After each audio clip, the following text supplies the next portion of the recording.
নাথযোগী সম্প্রদায়ের মানুষের মৃতদেহ সমাধি করার জন্য সরকারিভাবে জায়গার ব্যবস্থা করতে হবে বললেন ত্রিপুরার নাথযোগী সম্প্রদায় ফোরামের সভাপতি পরিমল দেবনাথ।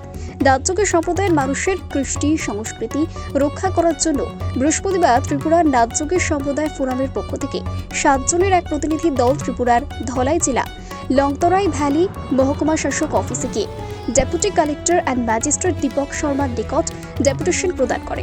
উপস্থিত ছিলেন ত্রিপুরার নাথযোগী সম্প্রদায় ফোরামের সভাপতি পরিমল দেবনাথ সহ অন্যান্যরা।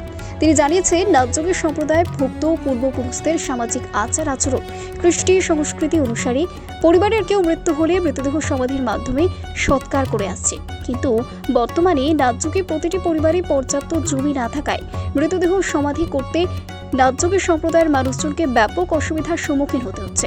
তাদের নির্দিষ্ট কোথাও মৃতদেহ সমাধির জায়গা নেই, তাই নাথযোগী সম্প্রদায়ের মানুষজন তাদের কৃষ্টি সংস্কৃতি আচার আচরণ নষ্ট করে মৃতদেহ সমাধির পরিবর্তে দাহের মাধ্যমে সৎকার করতে হচ্ছে। তাই আজ লংতরাই ভ্যালি মহকুমার অন্তর্গত মনু আরডি ব্লকের ছৈলিংটা নাথযোগী সম্প্রদায়ের পক্ষ থেকে সরকারিভাবে সমাধিস্থলের জায়গার ব্যবস্থা করে দেওয়ার জন্য বিনীতভাবে প্রশাসনের নিকট দাবি জানাচ্ছেন।